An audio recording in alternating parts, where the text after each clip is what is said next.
Welcome.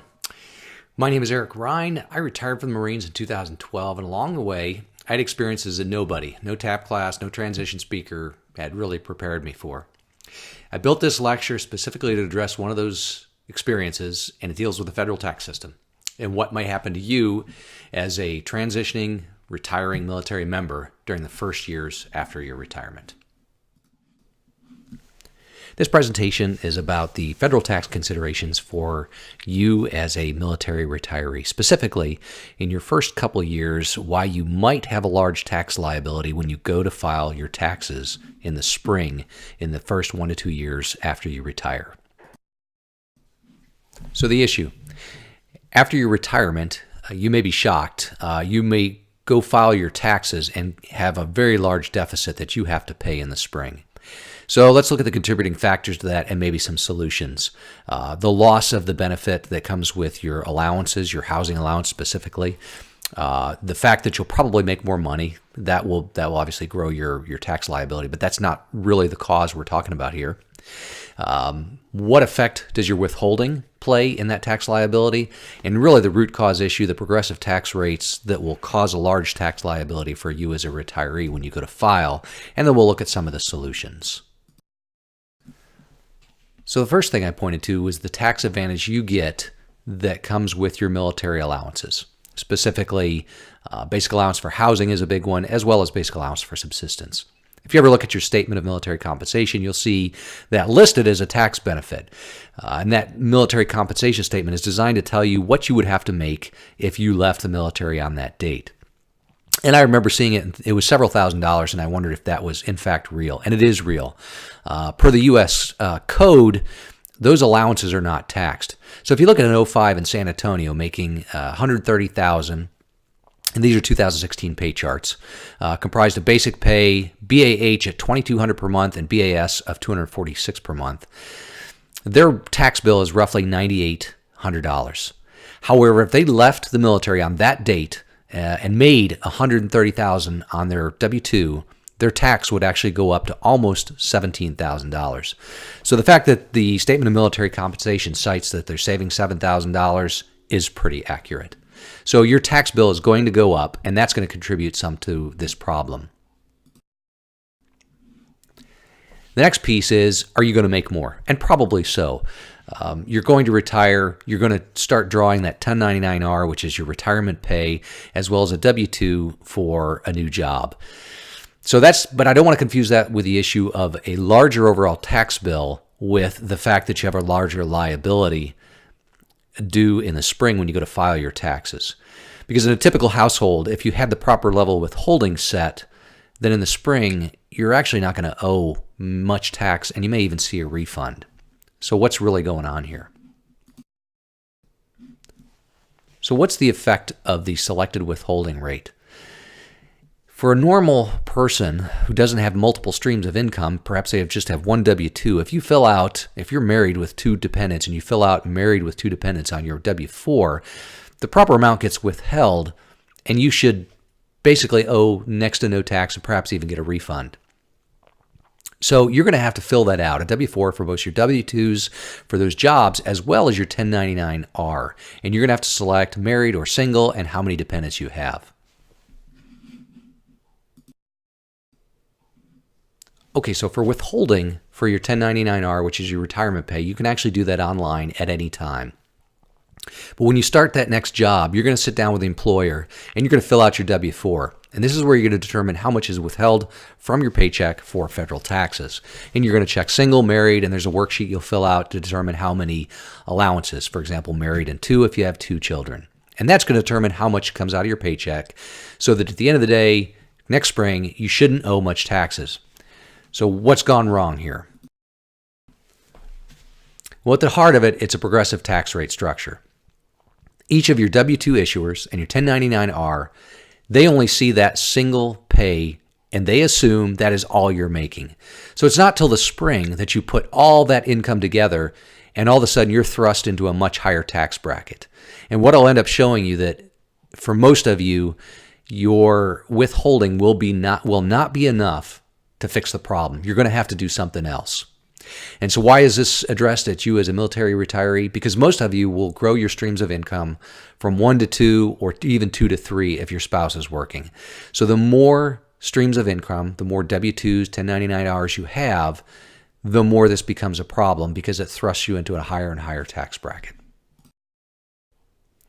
For example, again, this was last year, but the progressive tax rates exist, and even if they're slightly different, the problem's going to persist. So when you look at these, if you are making $50,000 from one job, you're in a 15% tax bracket, and if cumulatively you add them up and you're making $170,000, you're now in a 28% tax bracket.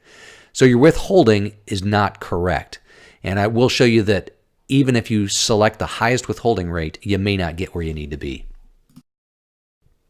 For example, we've got our military member, and I'm going to use husband and wife just because it keeps things simple. He just retired. He got a great job on base. He's a GS-13 Step 7. He's making $89,500 per year. The spouse is working as a middle school counselor, making $56,000 per year. And now the husband's military retirement pay has kicked in at $48,000 per year. So they're doing well. Their total annual pay is $193,500. They're married. They got 2 great kids. And so when he sits down and fills out his W-4 at his new job, he puts married and 2 dependents. And if that was his only source of income, everything would be great. However, in our example, if they've selected married and 2 children with their standard deduction, for that new GS-13 job, making $89,500, the estimated tax liability, the withholding, will be just over $8,000. Now, for the spouse's counselor job, making $56,000, again, that's the only stream of income that issuer sees. They assume when she selects married and 2, they withhold at the 15% tax bracket. That's $3,100 taken out for that W-2. Now for the 1099-R, that retirement pay, $48,000, withheld at the 15% tax bracket, they take out $1,936, again, based on married and 2. So the total withheld was $13,233. But now in the spring, we go to file our tax, and the total income combined is $193,500. So the question is, what's the effect of having been put in a tax bracket at the $193,500 rate versus those individual? And you can see that the total tax due is roughly $33,000, and they've got a deficiency of almost $20,000. So again, the earlier in the year that you retire, the more this cumulative effect will hurt you. If you retire later in the year, it's got less time to take effect, so your bill might not be as large that first spring. So how do I fix it? You need to find yourself a good CPA or a tax attorney.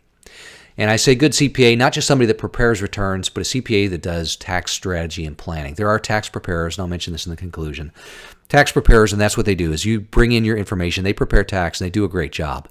But they may not help you troubleshoot what your specific issues are and may not be able to look at your situation and give you suggestions. But a good one may make suggestions, and some of these will apply to you, some of these may not, but it's what you may hear.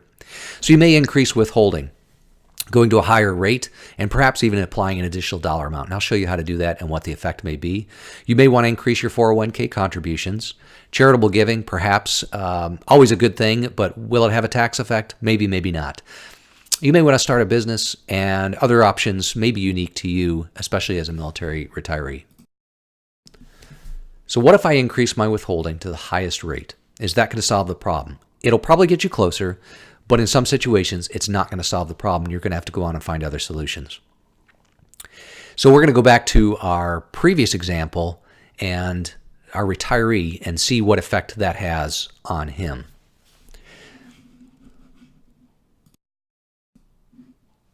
So going back to our previous example, in this instance, they've all selected married but filing at the higher single rate. So this is the highest standard withholding you can select. And you can see in that first job, the GS-13 job, withholding's gone up to over $15,000.